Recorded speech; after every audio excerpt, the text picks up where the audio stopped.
Well, the IMF has downgraded its global economic growth outlook to 2.7% next year, with growth in the U.S. seen at just 1% in 2023. The fund's new global outlook sees more than a third of the world economy contracting this coming year, with the European Union and China also continuing to stall. On inflation, the fund sees price rises peaking late this year, but remaining at elevated levels. Joining us to discuss the report is Pierre-Olivier Gourinchas, the IMF's chief economist. We've also got Yahoo Finance's Jen Schonberger joining in on the conversation. Pierre, it's good to talk to you today. You know, I'm thinking about these so-called stormy waters you've described in the report, whether it's the Russian invasion of Ukraine, the cost of living crisis, what's happening in China.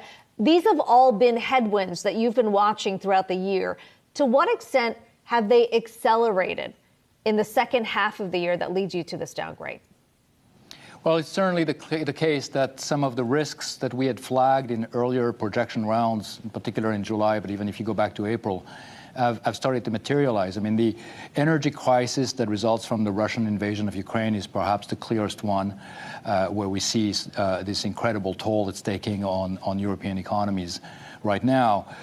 And also the fight against inflation that is proving quite challenging. Inflation keeps going up still. I mean, we're expecting that it's going to peak soon and then start going down as a result in part of actions by central banks.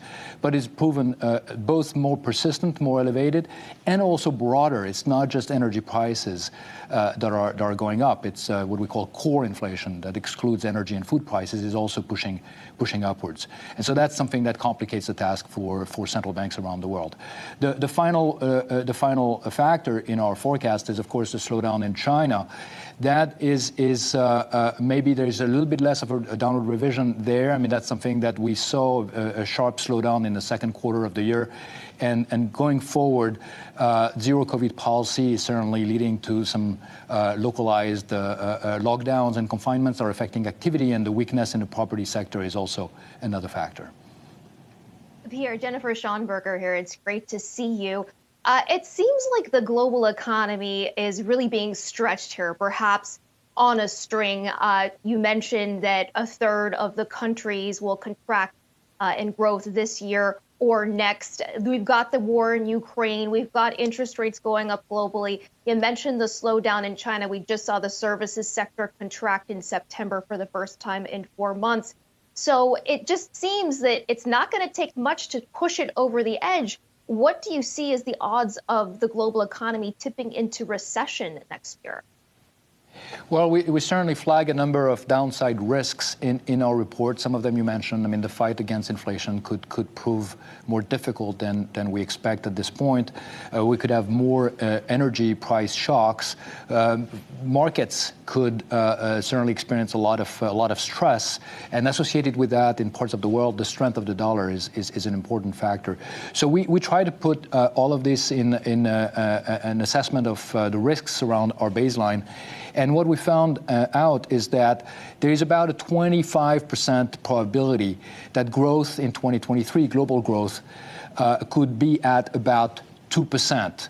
And 2% is a very low number. We only had that about 5 times since 1970. And every time we had this, if you look, it's 1973, the oil price shock, 1981, and the Volcker disinflation, the 2008 financial crisis. All of them are they are stuck in our collective memory as times of difficulties.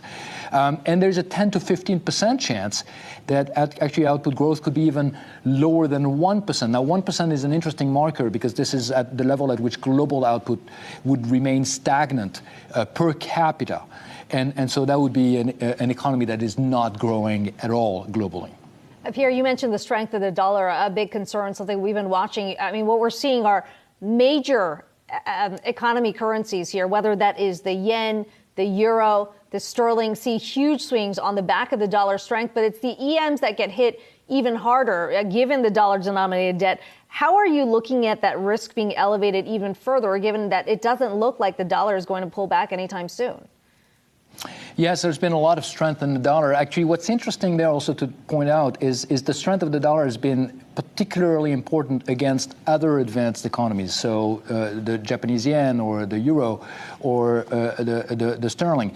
So more so than against many emerging market economies. In fact, even some emerging market economies, if you look at Brazil or Mexico or Peru, their currency is appreciated against the US dollar. So it's more against advanced economies and emerging market economies.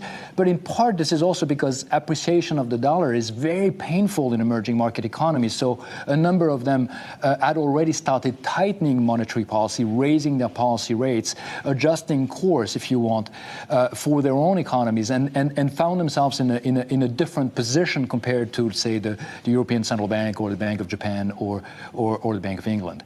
But this stress coming from the dollar are really important. They play out through multiple channels. They increase inflation in the rest of the world because a lot of goods are invoiced in dollars, and they also increase financial stress because countries or corporations that have debt in dollars find that it becomes harder to service them.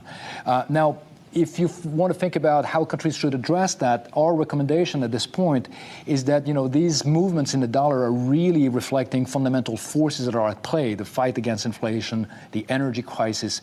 And so countries should try to sort of let the exchange rate adjust and accommodate because it reflects a sort of underlying change in the economy.